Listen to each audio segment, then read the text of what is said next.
Let me ask you something quietly and honestly. When was the last time you truly prioritized yourself? Not out of bitterness, not as a way to punish others, but because you finally realized you were worth it. Most people never do. They live their whole lives bleeding energy into people who never truly see them, waiting to be chosen by someone who isn't choosing themselves. And one day they wake up hollow, resentful, anxious, and utterly lost in the noise of other people's expectations. Maybe that's you right now. Maybe you're tired of the one-sided efforts, the emotional neglect, the weight of being strong for everyone but yourself. You've swallowed betrayals, you've smiled through envy, you've been quiet when you should have walked away.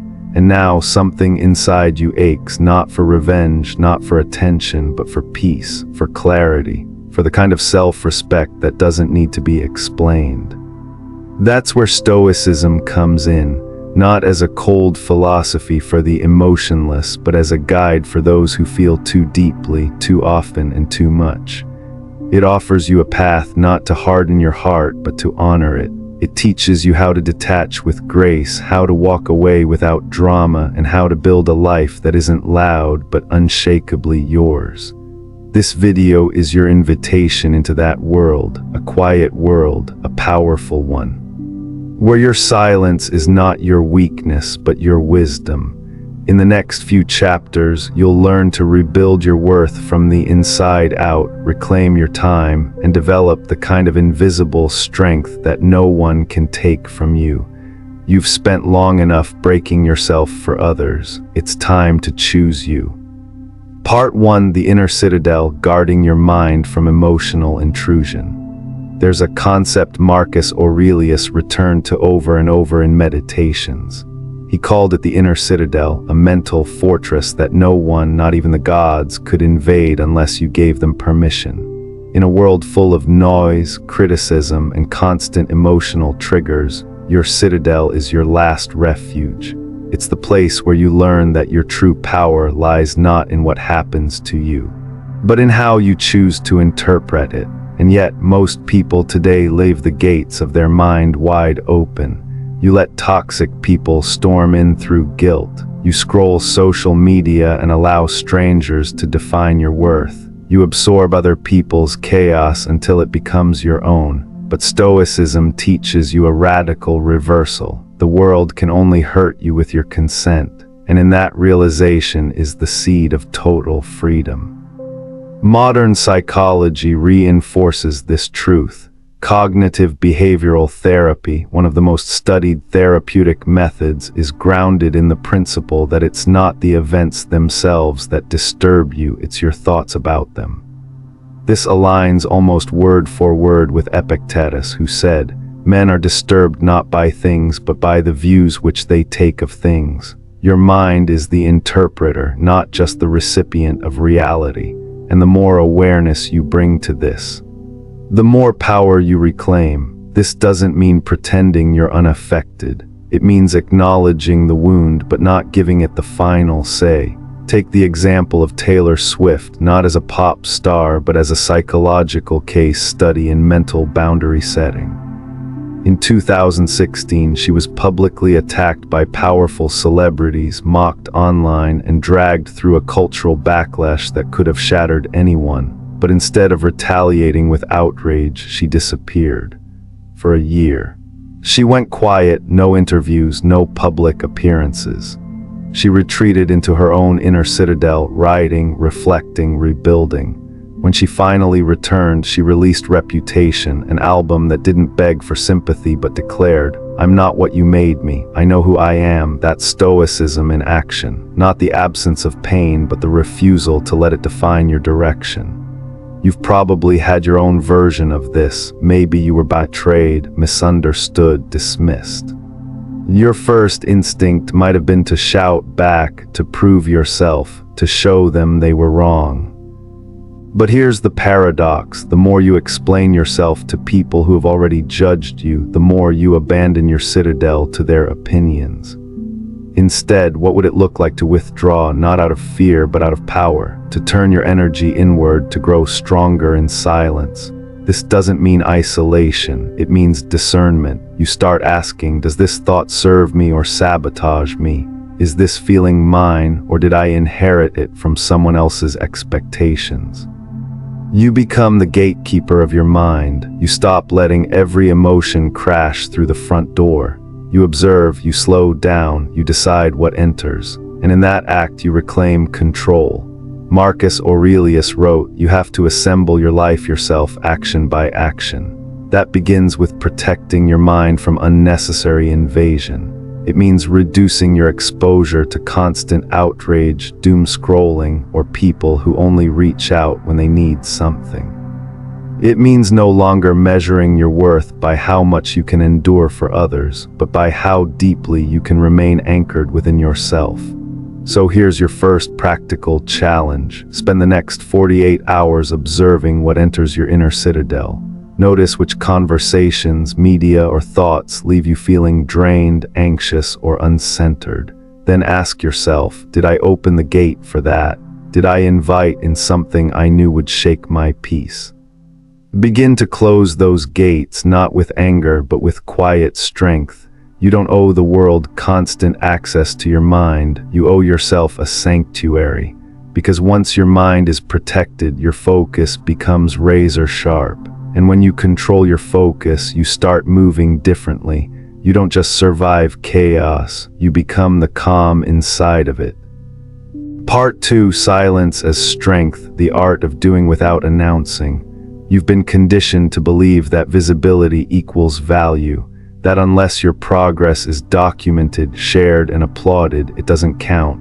But the Stoics would argue the opposite. They believed in virtus, strength of character that needs no audience. To them, a meaningful life isn't about being seen, but about being principled.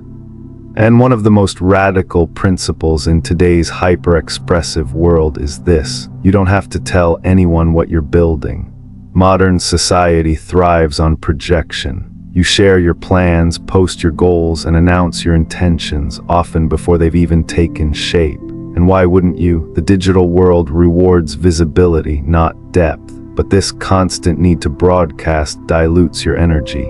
Every time you explain your vision prematurely, you spend part of the fuel that could have built it. You invite doubt, distraction, and sometimes even sabotage into a process that needed privacy to mature. Seneca said, "Work in silence, let your actions speak." And he meant it. Your best work requires sacred space, not a stage. Psychologically, this ties into the concept of social reality vs. objective reality. Studies show that when you talk about your goals too early, your brain registers a premature sense of accomplishment. It tricks you into feeling like you've already done the work, reducing your actual drive to finish it. In other words, talking too much about the life you want can rob you of the energy needed to create it. Silence isn't just elegant, it's strategic.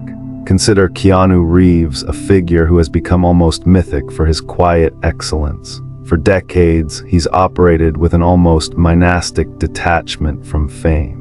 While others chase headlines and status updates, he's built an extraordinary career marked by discipline, humility, and focus. After personal tragedies, losing a child, a partner, and a close friend, Keanu didn't spiral into self-pity or chase public sympathy.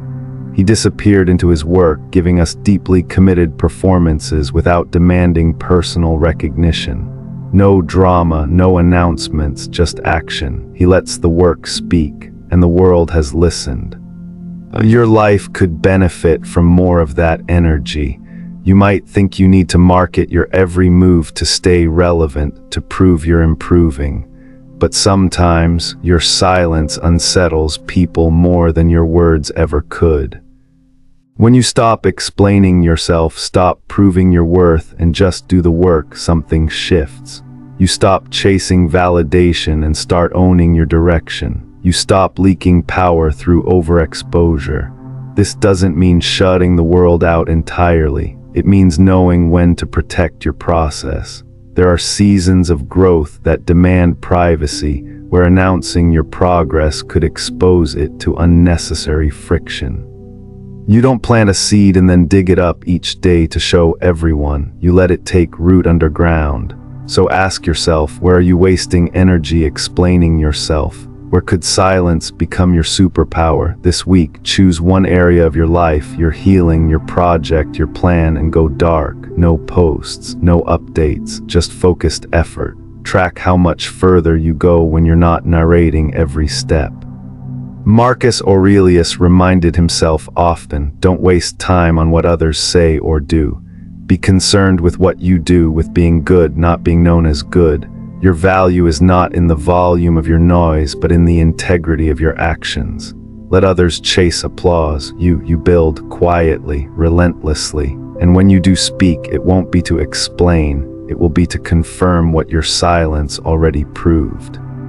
Part 3, the discipline of detachment, freeing yourself from external approval. You've likely felt it before, that invisible pull to be liked, understood, validated.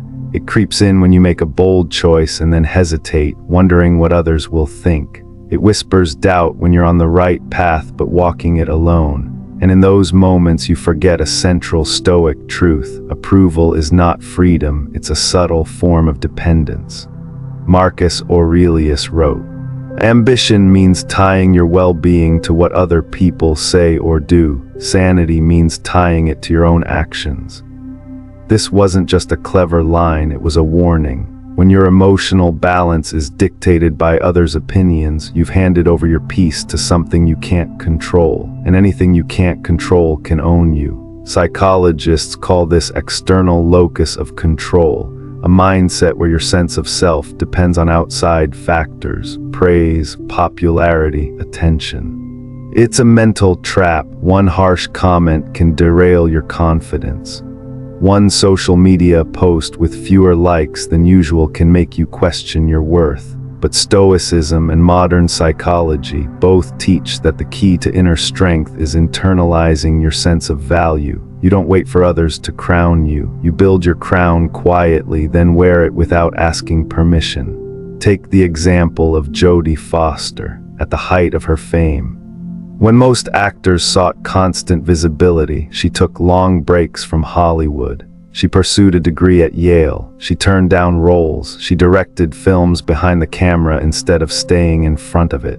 Critics wondered if she was ruining her momentum, but Jodie wasn't seeking applause, she was protecting her autonomy. She understood something crucial. The more addicted you are to approval, the easier it is to manipulate you. Her long game paid off. She remained respected, relevant, and most importantly, free.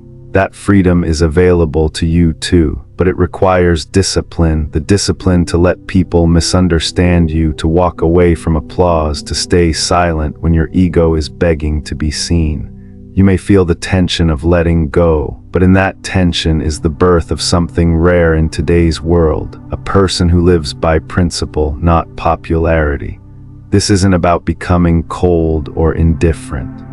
Stoics didn't advocate emotional numbness, they taught emotional clarity. You still care about people, you still value connection. But you stop letting your sense of identity be shaped by who claps and who doesn't. You learn to act from character, not for credit. So here's a challenge for you. The next time you do something you're proud of, a small victory, a private breakthrough, resist the urge to broadcast it. Sit with it. Let it nourish you from the inside, not through external validation. Begin training your mind to find satisfaction in being good, not just in being seen as good. Seneca reminds you, a man who follows someone else not only does not find anything, he is not even looking. To follow your own inner compass means you'll sometimes walk alone, but that solitude isn't emptiness, it's space for self-respect to grow. Because the moment you stop performing for others is the moment you begin performing for something greater, your integrity, your purpose, your truth. Eventually, you'll notice something strange. The less you care about being validated, the more deeply people respect you. Your silence will carry more weight than others' noise. Your detachment will read as strength, And ironically, in freeing yourself from needing approval, you'll gain the only kind that really matters, the kind that starts from within. Part 4, Own Your Time, the Stoic Cure for Modern Burnout. There's a quiet tragedy unfolding around you, one so common that it hides in plain sight. People are exhausted, scattered, and stretched so thin they barely remember what it feels like to be whole. But this exhaustion isn't just from doing too much. It comes from doing too much of what doesn't matter. From giving your energy away to distractions, obligations, and noise that don't align with your deeper values.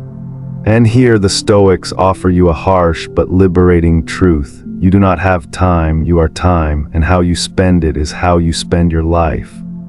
Seneca, in his essay on the shortness of life, wrote, "It is not that we have a short time to live, but that we waste much of it."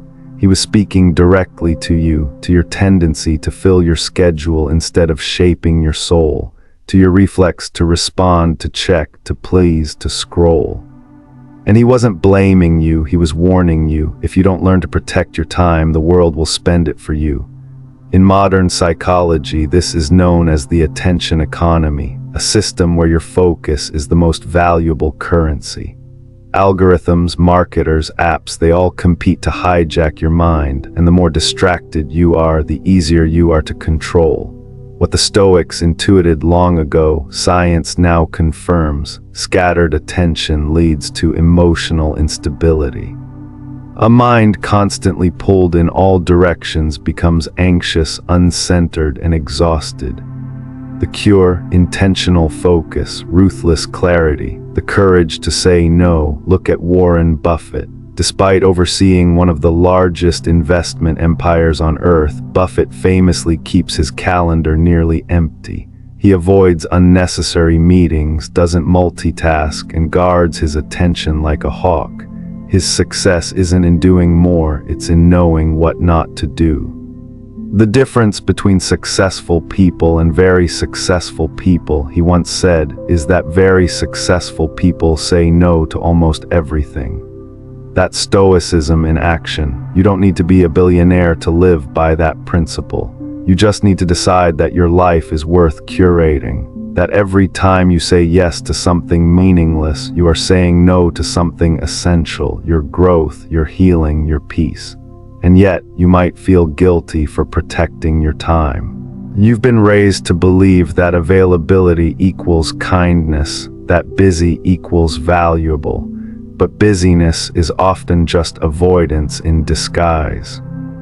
A full calendar can hide an empty spirit. You have to ask yourself, who benefits from me being too tired to think clearly? Who gains when I'm too distracted to listen to myself? Here's a practical application. Take inventory of your time as if it were your bank account. Where is it leaking? What activities, people, or habits leave you feeling depleted instead of fulfilled? Choose one of those lakes and close it this week. Reclaim that time and reinvest it in silence. In solitude, in something that actually builds you. You are not being selfish, you are being sovereign. Marcus Aurelius put it plainly: you could leave life right now. Let that determine what you do and say and think. This isn't meant to scare you, it's meant to wake you. Your time is sacred because your life is. You don't need to earn rest or justify stillness. You simply need to remember that your time is not renewable. You don't get it back, so stop spending it proving. Performing, pleasing, spend it building something lasting, yourself. You become powerful the moment you realize this. No one else is coming to guard your peace for you. That's your job. The more you align your time with your values, the more your life becomes not just productive, but meaningful. Part 5, Let the Silence Grow, the Strength of Strategic Withdrawal. There's a kind of strength that makes no sound. It doesn't announce itself.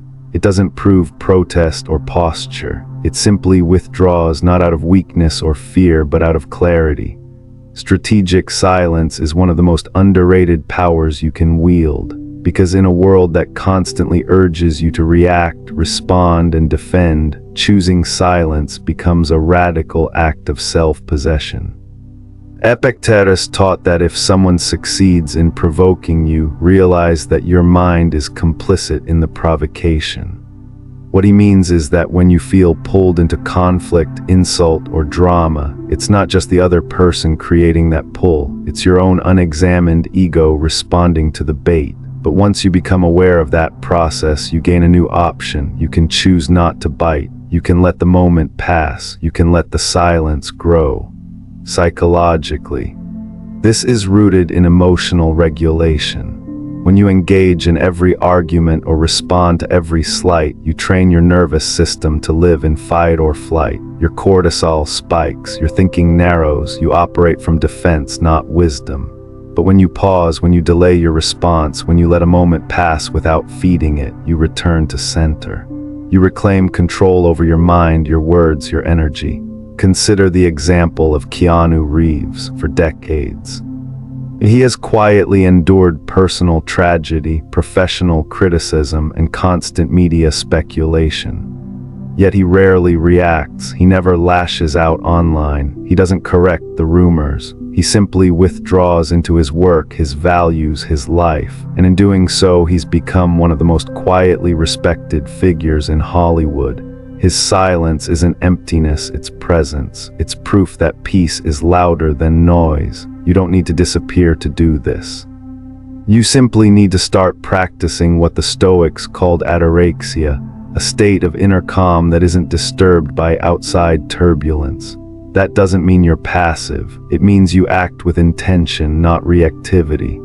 You speak when it serves truth, not when it serves ego. You walk away when peace costs less than proving a point. Here's the test. The next time someone tries to provoke you, whether in person or online, don't respond right away. Sit with the discomfort. Let your mind run through its defenses. Let your ego rise and fall. And then from that quiet place, choose your next move. Maybe it's a calm reply. Maybe it's silence. Maybe it's walking away entirely. But whatever it is, it's yours. It's not a reaction, it's a decision. Seneca put it beautifully. It is a great thing to know the season for speech and the season for silence. That's a wisdom most people never master. They either speak too soon or stay silent out of fear. But the Stoic silence is neither fearful nor passive. It's intentional. It's not the silence of suppression. It's the silence of strength. And don't confuse this with avoidance. This isn't about escaping difficult conversations or hiding from confrontation. It's about learning when to engage and on what terms. Silence is not always absence. Sometimes it's strategy. Sometimes it's healing. Sometimes it's the only way to hear your own voice amidst the noise of others. Try this. Spend an hour in complete silence each day. No music, no screens, no conversation. Let your mind settle. Let your thoughts become audible. This is not meditation. It's reorientation. It's learning to hear the quiet voice beneath the chaos, the one that already knows what you need. Because eventually the world will notice something has changed in you. You're no longer reactive. You're no longer performative. You don't chase validation. You don't flinch at insults. You don't explain yourself constantly. You've become calm, unreadable, and unshakable. That's the power of letting silence grow. Part 6. The Mirror of Solitude, Confronting Yourself with Courage. There's a reason most people stay busy. Silence is where the truth begins to speak. And when you strip away the noise, when the notifications stop, when the crowds fade, when you're finally alone, you meet the one person you can never escape, yourself. The Stoics didn't fear this confrontation. They welcomed it. Because the path to inner strength, to unshakable calm, always passes through the mirror of solitude. Marcus Aurelius began each day in solitude, journaling to himself in what would become meditations. He wasn't performing for others. He wasn't trying to look wise. He was facing his own flaws, his own fears, his own mortality. Nowhere can a man find a quieter or more untroubled retreat than in his own soul, he wrote, and then he added the key: grant yourself this retreat continually. In other words, solitude isn't an escape from life, it's a return to it. Modern psychology echoes this. Carl Jung believed that the person who looks outside dreams, but the person who looks inside awakens. But awakening is not comfortable, because when you're alone, there's no one left to blame, no one to distract you. Just the raw, unedited footage of your thoughts, your patterns, your pain. But that's exactly where transformation begins. Look at Maya Angelou, before she became the poet of resilience and grace. She was a young woman haunted by trauma and silence. After a childhood assault, she chose not to speak for nearly 5 years. That silence became her crucible. In solitude, she read obsessively, listened deeply, and eventually wrote her way into her voice. Her solitude didn't break her, it rebuilt her. It gave her clarity, identity, and power. But solitude isn't only for writers or emperors, it's for you too.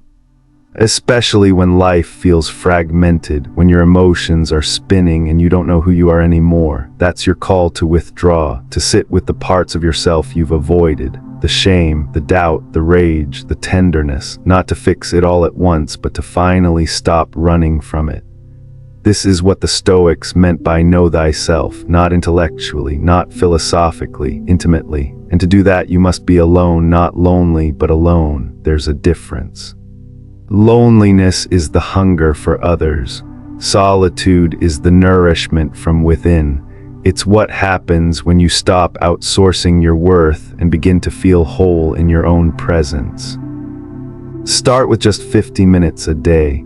No agenda, no phone, just you, your thoughts, and maybe a pen. Write what's true, not what's pretty, not what you'd share on social media, what's real, what hurts, what you want, what you regret, what you fear. That's where your clarity lives. That's where your values take shape, not from trends or pressures, but from reflection. The Stoics didn't believe in perfection, they believed in progress, and progress comes from honesty. You cannot heal what you refuse to confront. You cannot grow if you never pause to ask, is this who I want to be? And that's the ultimate point of solitude, not to isolate you, but to reintegrate you, to bring you back to yourself so you can return to the world grounded, calm, and self-aware. Because once you've made peace with your own mind, the opinions of others lose their grip. You stop performing, you stop chasing, you start choosing. The truth is, no one can do this work for you. No Stoic quote, no video, not even this script. It can point the way, but you must sit with yourself. And when you do, you'll see that the strength you were searching for was never outside of you. It's been waiting in the silence all along. Part 7, from comparison to clarity, freeing yourself from the noise of others. There's a quiet war inside you, a war between who you truly are and who you think you're supposed to be.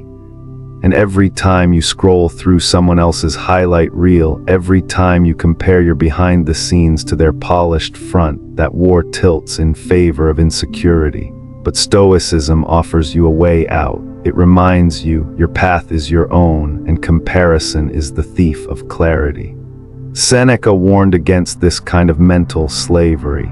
He said, "No man is more unhappy than he who never faces adversity, for he is not permitted to prove himself." But the modern version of this adversity is subtle. It's the quiet erosion of your self-worth as you measure your pace against others, their promotions, their relationships, their perfectly filtered lives, but none of that has anything to do with your real progress. Psychologically, this is the ego's game. Your ego feeds on external metrics, likes, applause, rankings, but your soul feeds on truth, presence, and purpose. And the more you compare yourself to others, the more you abandon your own life to chase someone else's. Think of the late Chadwick Boseman. For years, he worked quietly, honing his craft, living with a terminal illness few knew about. While others chased visibility, he chose purpose. While many measured success in fame, he measured it in impact.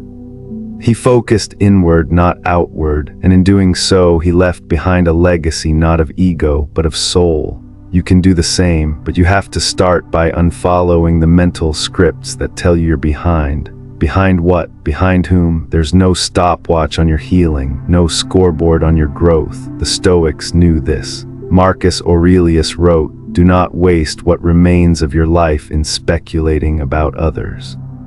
It is not given to you to be concerned with what others say or think. And yet, that's exactly what keeps you trapped, this belief that someone else's pace defines your value, that if you're not keeping up, you're falling behind. But here's the truth, you're not behind, you're becoming at your own pace, with your own lessons, on your own terms. So how do you move from comparison to clarity? You begin by tuning out the noise. You curate your inputs as carefully as you guard your time. What you consume shapes what you believe is possible. Replace scrolling with stillness. Replace reaction with reflection. Start asking, what do I want really? Not what's trending, not what looks impressive, what feels aligned. Then keep a daily journal of your own wins, small ones, not just accomplishments, but acts of character. Times you stayed calm, times you walked away, times you told the truth even when it hurt. These are the quiet victories that comparison can never measure. And most importantly, practice the Stoic principle of living according to nature. That means living in harmony with your own nature, not someone else's. It means being you deeply and courageously without needing applause to justify it. Because once you stop comparing, something magical happens, clarity returns. You remember what you value, you remember why you started. You reconnect with your center, the part of you that was never lost, only drowned out by noise. So let them run ahead, let them broadcast their lives. Let them chase the next shiny thing. You're not here for the race, you're here for the journey, for the deep, quiet becoming of someone truly free. Part 8, discipline is self-respect, choosing what's hard over what's easy. Every time you delay a temptation, every time you do what's right instead of what's easy, you're sending yourself a message, not to the world, but to you. That message is simple, I am worth the effort, and that at its core is what Stoic discipline really is. Not punishment, not deprivation, but the daily practice of honoring your own worth by mastering your choices. Epictetus put it plainly, no man is free who is not master of himself. That means your freedom doesn't come from being able to do whatever you want. It comes from the strength to not do what will harm you. The ability to say no, not because someone told you to, but because you respect yourself too much to go back to who you used to be. Modern psychology confirms this. Self-discipline isn't about willpower alone, it's built on identity. James Clear, author of Atomic Habits, explains, every action you take is a vote for the type of person you wish to become. The Stoics would agree, your habits shape your soul, every decision is training. You are always becoming something, either more grounded or more scattered. Take David Goggins, for example. Once overweight and full of self-loathing, he didn't change overnight through motivation. He changed through raw discipline, through choosing discomfort on purpose, through waking up early, running when his legs were screaming, studying when his brain resisted. Why? Because he refused to be owned by his excuses. He built mental toughness by proving one painful rep at a time that he was stronger than his past. You don't have to become Goggins, but you do have to become someone who follows through on your promises, on your goals, on your values, not because someone's watching, but because your future self is, and they're counting on you. There will be days you don't feel like it, days when rest whispers louder than resolve. That's normal, but discipline doesn't mean never resting. It means knowing when you're resting to recover and when you're just avoiding the hard thing you need to do. The Stoics had a word for this, proherses, your faculty of choice. It's the one thing no one can take from you. You may lose your health, your wealth, even your freedom, but not your ability to choose how you respond. That's where your power lies, so how do you build that muscle? You start small. You keep one promise to yourself today, just one. Maybe it's getting up when your alarm rings. Maybe it's writing that email you've avoided. Maybe it's sitting quietly for 5 minutes when you want to distract yourself. That's all. Then you do it again tomorrow and again the next day. Over time, those small wins become your foundation. They become the evidence you need to believe. I am disciplined, I do hard things, I follow through. And when the storms come, and they will come, you'll have already built the anchor.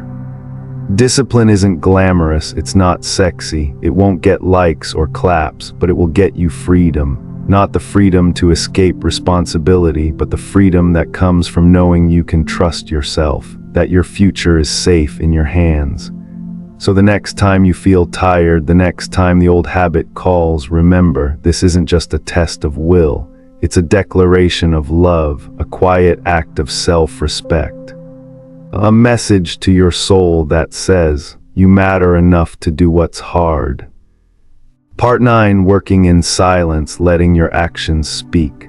There's a kind of strength that doesn't shout, a power that doesn't need to be seen to be real. And in a world obsessed with proving, displaying, and performing, that kind of quiet power is rare. But it's what the Stoics lived by, and it's the key to your transformation. Because the deepest growth happens when no one is watching. The real work begins when you stop seeking applause and start seeking alignment. Marcus Aurelius, Emperor of Rome and one of the most powerful men of his time, wrote to himself, not for fame, not for followers, but to keep himself honest.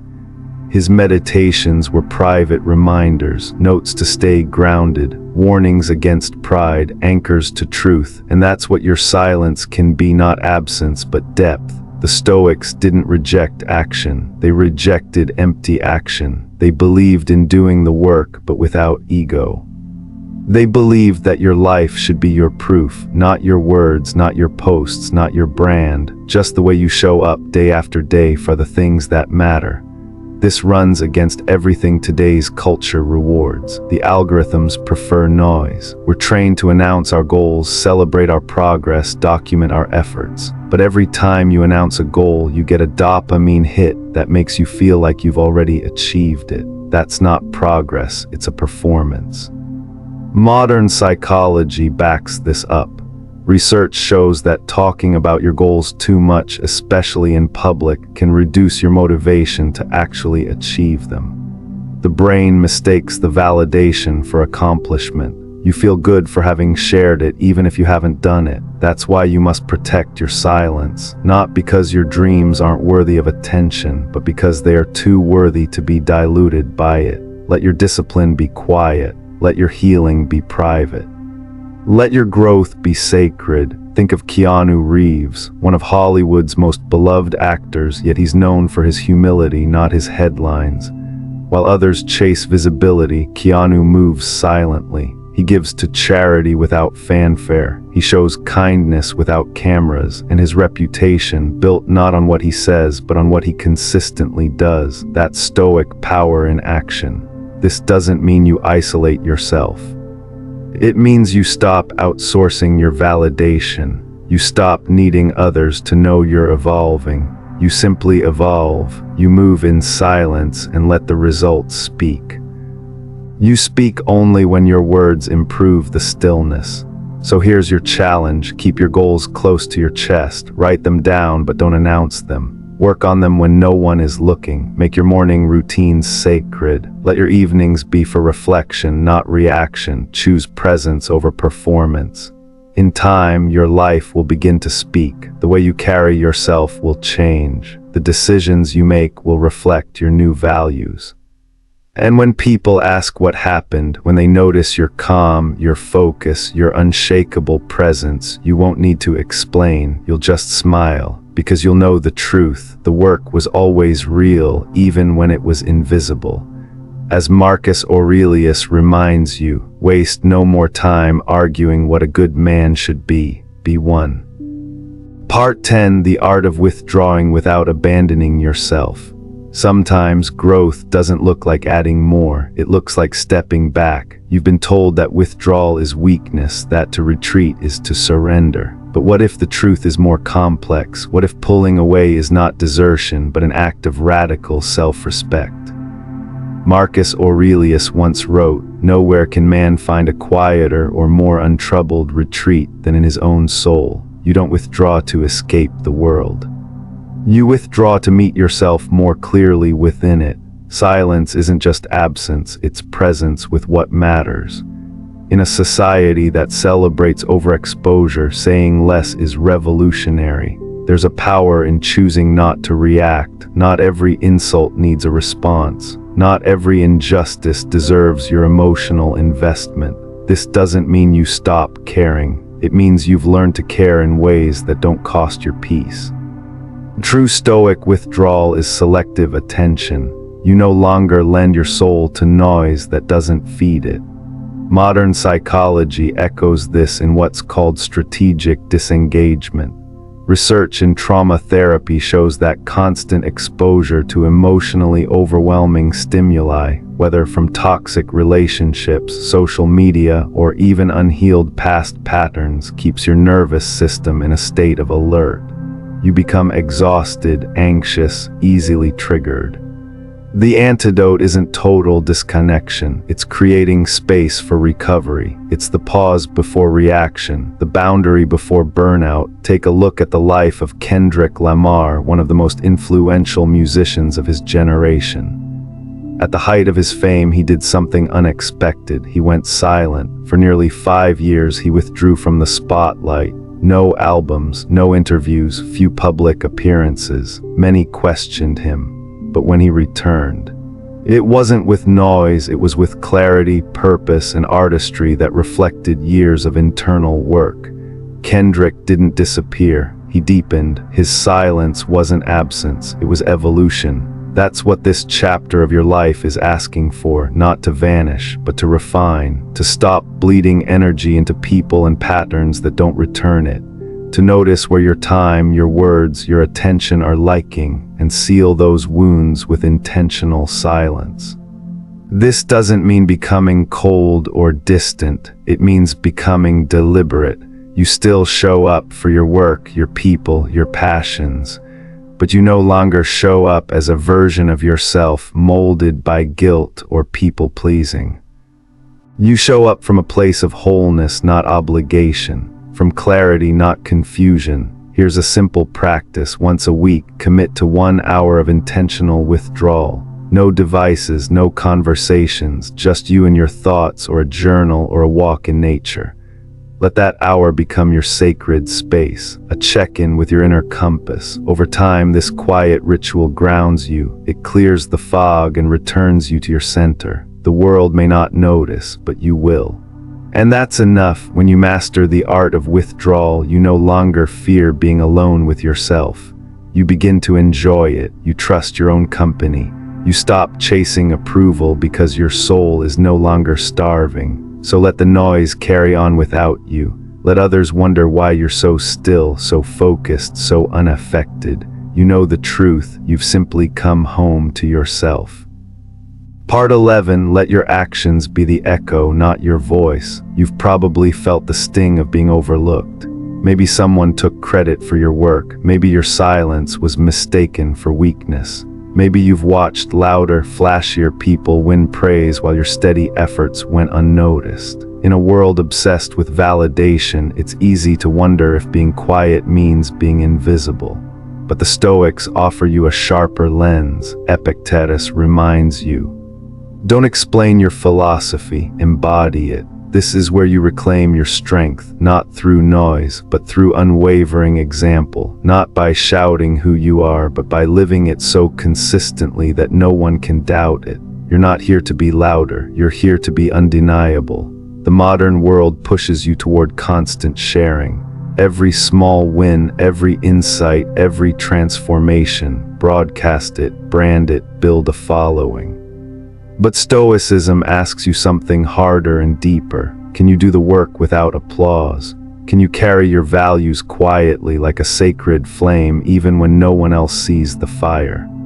This is what psychologists call intrinsic motivation, the deep, sustainable fuel that comes from within. When you're driven not by attention but by alignment, you become harder to shake. People who rely on external validation are like weather vanes, they twist with the wind. But people who move from principle, they're like anchors. Consider the story of actor Keanu Reeves. He's one of the most recognized faces in cinema, yet he remains famously private, modest, and quiet.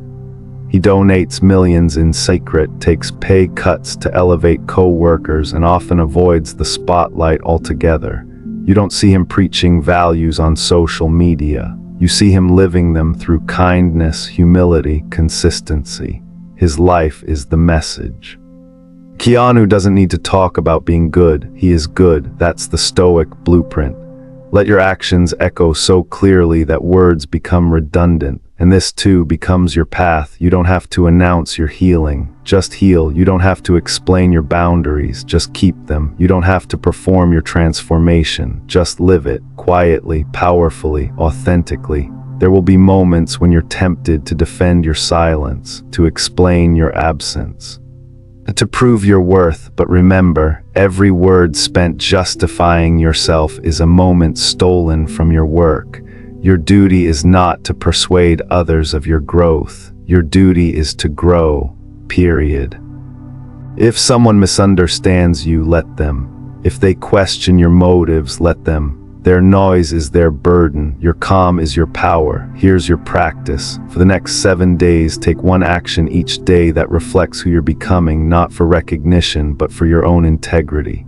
Don't post it. Don't announce it. Just do it. Whether it's refusing gossip, showing up early, meditating in the morning, or offering help when no one's watching, let that be your revolution.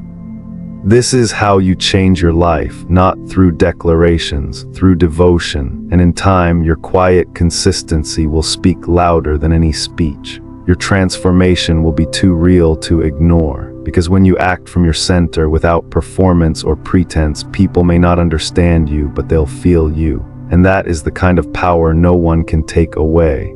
Let the noise be someone else's battle. You've chosen a different kind of war, the quiet kind. The kind that ends with peace. Part 12, the unseen victory of self-respect. There's a moment, often quiet, often solitary, when you realize no one is coming to save you, not your past relationships, not the career you sacrificed for, not even the applause you once chased. This realization isn't bitter, it's liberating, because from here something else begins to grow, something no one can take from you, self-respect. The Stoics never asked you to be perfect, but they did demand one thing above all, that you be in control of your own soul. Marcus Aurelius wrote, "The only thing that isn't worthless, to live this life out truthfully and rightly, and be patient with those who don't." What he meant is simple: you must answer to your own standard, not the world's. Self-respect isn't loud, it doesn't boast, it's not about thinking you're better than others. It's about knowing that you are no longer willing to betray your own values for acceptance. Attention or comfort. Think of Serena Williams. She didn't just win titles, she rewrote the standard of excellence for athletes. But what made her journey unforgettable wasn't the trophies. It was her refusal to compromise. When she was mocked for her body, she kept showing up. When critics questioned her motherhood and career balance, she kept showing up. Not to fight back with words, but with poise, grit, and presence. She respected herself too much to shrink. That's your power too. You don't chase worth, you embody it. You don't beg for love, you cultivate it inwardly. You don't abandon your peace to prove your point, you protect it by walking away when necessary. And with every decision like this, your sense of self becomes stronger, deeper, unshakable. Modern psychology backs this deeply. When you consistently live in alignment with your values, what psychologists call self-congruence, your anxiety drops and your confidence grows. Not because the world approves, but because you approve, and that approval is the only one you can't afford to lose. Here's what no one tells you: self-respect will cost you things. You'll lose relationships that depend on your silence. You'll forfeit opportunities that ask you to abandon your values. You'll walk away from conversations that could win you favor but cost you dignity. That's the price of inner freedom. But what you gain is immeasurable. You'll sleep better, speak more clearly, move more deliberately. You'll stop explaining yourself to people who aren't interested in understanding. And that's not arrogance, it's wisdom. So here's your challenge. Stop asking who's supporting you. Start asking whether you are supporting you in your habits, in your tone, in your choices when no one's watching. If your younger self met you today, would they feel safe in your presence? Would they feel proud? That's your compass. Each day you choose self-respect, you rewrite your story. You teach others how to treat you, not with lectures, but by demonstration. You become the kind of person whose energy alone sets boundaries, whose silence speaks volumes, and whose peace cannot be bought, borrowed, or broken. You don't need to convince anyone. The victory is already yours. It's in the way you carry yourself when no one is watching. It's in the voice inside you that no longer screams for approval, but whispers, "I'm proud of who I'm becoming." Let that be enough. Conclusion: choose you even in silence. If there's one truth you carry with you after this, let it be this: your peace is not up for negotiation. You no longer owe your energy to those who mistake your silence for submission. You don't have to explain the boundaries you're setting, the distance you've created, or the way you're slowly pulling yourself back into alignment. You've learned now that silence isn't passive, it's strategic. It's a choice made by those who are no longer willing to waste their breath proving their worth. And what you've built, this quiet, sacred self-respect, it's stronger than any applause you could have chased. You've walked through betrayal and chose healing. You've been unseen and chose to keep growing. You've left spaces that didn't deserve you and learned that walking away is sometimes the most powerful statement of all. That is the Stoic path, not the absence of pain, but the mastery of it. Not a loud declaration of strength, but a life lived with unshakable calm. So here's your final reminder: you are not selfish for choosing yourself. You are not cold for needing solitude. You are not weak for cutting ties that drained your soul. You are becoming someone deeply powerful because you are no longer waiting to be rescued. You are rescuing yourself. If these words touch something raw and real in you, stay, keep listening, keep growing. Let this be your space to remember who you are. Drop a comment below. What part of this journey are you on? What chapter hit you the hardest? And if you haven't already, subscribe to Unshakeable Calm. This isn't just a channel, it's a quiet revolution, a space where your discipline is your dignity, your silence is your strength, and your life becomes a reflection of the peace you've earned. Until we speak again, stay inward, stay strong. And never forget, you are your first and final priority.